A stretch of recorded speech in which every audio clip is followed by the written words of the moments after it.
शाहिद हाशमी साहब, ये तो जो फैंस हैं, क्रिकेट फैंस हैं, वो तो महरूम हो गए हैं। बड़ी मायूसी की खबर है उनके लिए। तो पाकिस्तान की बैटिंग आनी थी, हमने देखना था हमारे शाहीनों को। बहुत वाकई मायूस कुन बात है और लाखों करोड़ों शायकीन के लिए जो पूरी दुनिया में इस मैच को देख रहे थे और इंतजार कर रहे थे कि आया पाकिस्तान 267 रन के ताक़ुब में कामयाब होता है या नहीं, लेकिन बारिश ने मैच नहीं होने दिया। ये तकरीबन 15-20 दिन पहले से फोरकास्ट थी कि पालीकली में बारिश होगी और ऑर्गेनाइजेशन एशियन क्रिकेट काउंसिल का ये एक बिल्कुल गलत फैसला था कि कैंडी में ये मैच करवाया।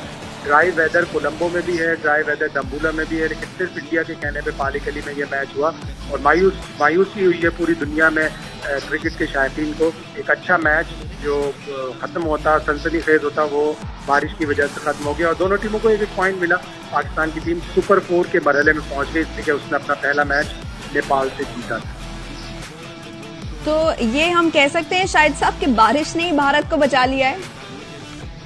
हाँ, ये कह सकते हैं हम अपने उसके लिए, अपनी तस्कीन के लिए, अपनी खुशी के लिए कि भारत की इज्जत बच गई, बारिश ने उसे बचा लिया और हम एक फतह से महरूम हो गए। कम स्कोर पे पाकिस्तान ने रिस्ट्रिक्ट कर लिया था इंडिया को, 267 इतना बड़ा टारगेट नहीं था पाकिस्तान को बनाना चाहिए था जिस तरह पाकिस्तान की बैटिंग कर रही है, तो बुरा हुआ शायकीन के लिए और पाकिस्तान एक अच्छी जीत से महरूम हो गया। तो शायद साहब ये जल्दी फैसला नहीं कर लिया गया कि मैच को खत्म कर दिया जाए, यानी ओवर्स कम करने की भी खबरें थी कि ओवर्स को कम कर लिया जाए, 20 ओवर तक। एक कट ऑफ टाइम होता है, वो कट ऑफ टाइम 9:57 था पाकिस्तानी वक्त के मुताबिक, लेकिन इतनी तेज बारिश थी और ग्राउंड में इतना पानी जमा हो गया था कि उन्होंने पहले इस मैच को खत्म कर दिया। ठीक है, तो फिर उन्होंने शायद साहब ये फैसला ले लिया कि अब इस मैच को खत्म कर दिया जाए और फिर उसके बाद दोनों को एक पॉइंट्स दे दिया गया।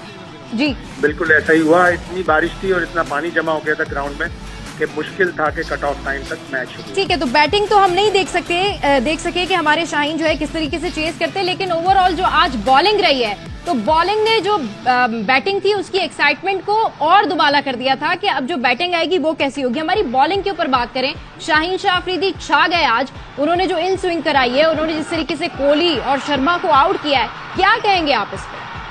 कमाल की बॉलिंग की शाहीन शाह अफरीदी ने, जिस तरह उन्होंने 4 विकेट ली और सबसे अच्छी विकेट उनकी कोहली ही की थी। कोहली हमेशा पाकिस्तान के खिलाफ रन बनाते हैं, 13,000 रन के वनडे के करीब थे वो और उनको एक मोटिवेशन थी कि एक बड़ा स्कोर करके यहाँ 13,000 रन अपने मुकम्मल करते, लेकिन शाहीन ने उनको सिर्फ 4 रन पर आउट किया। रोहित शर्मा बड़ा स्ट्रगल कर रहे थे, उन्हें 11 रन पर आउट किया। 4 विकेटें ली शाहीन शाह अफरीदी ने, इकोनॉमिकल बॉलिंग की। 3 विकेटें हारिस रऊफ और नसीम शाह ने की। तो वो जो पूरी दुनिया में एक शोर मचा हुआ था कि पाकिस्तान के जो बॉलिंग ट्रायो है, फास्ट बॉलिंग ट्रायो, 3 रुकनी एक डेमोलिशन स्क्वाड है, उसने आज जबरदस्त बॉलिंग की और पूरी दुनिया को बता दिया कि वर्ल्ड कप। बिल्कुल, बॉलिंग की बात हो रही है तो बहुत लोगों ने आज इस बॉलिंग को, पाकिस्तानी बॉलिंग से काफी महजूज हुए।